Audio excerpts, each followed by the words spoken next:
Overseas now to the Syrian uprising, an estimated 17,000 dead now with no end in sight.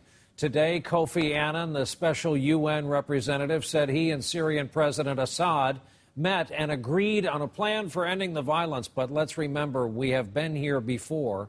And tonight we're joined by our chief foreign correspondent, Richard Engel, just back from a week inside Syria, where he saw some surprising changes that we have not seen, by the way, before. Richard, welcome. Big differences on the ground. First off, that peace plan that they're working off seems pretty much irrelevant at that stage. No one's talking about it on the ground. And since this conflict began, the rebels have really been plagued by the fact that they didn't control any territory. And that now has changed. The Assad forces still control the big cities, but they do not control the areas between the cities. And that's a big difference. Rebels in Syria now travel openly on the main highways, in uniforms, carrying weapons. It was not like this just a month ago.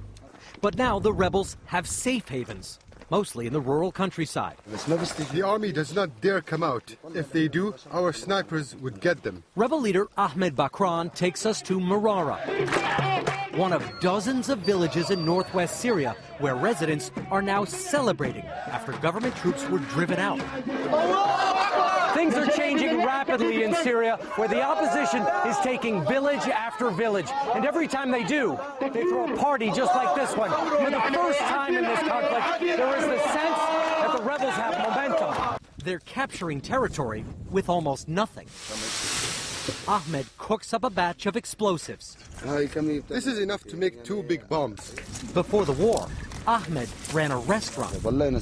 We wanted the uprising to be peaceful, but the government troops started killing us, so we had no choice. But Ahmed's inexperience at bomb-making shows. After simmering for 2 hours, the mixture of fertilizer and sugar is just too hot. Back up, he shouts, as it all goes up in flames. It's completely burnt, it's useless. Ahmed will have to make more explosives to pack into these water tanks, with steel rebar added for shrapnel. This is a ragtag revolution. The bomb's detonators are battery-powered, and the batteries have to be replaced every 5 days. But as rebel videos show, the bombs do seem to work. Weapons are in desperately short supply. The 635 fighters in Ahmed's unit only have about 150 guns. So they salvage what they can from destroyed government vehicles, like this anti-aircraft gun, which they jerry-rigged with motorcycle brakes for triggers. Rebels say if they had more arms and more money, they could topple Assad's regime in weeks or less. We don't need NATO or foreign intervention. All we need is weapons, and we will free our land. You do get a sense, Brian, that it would not take very much for these rebels to leave the countryside and take the fight to the cities.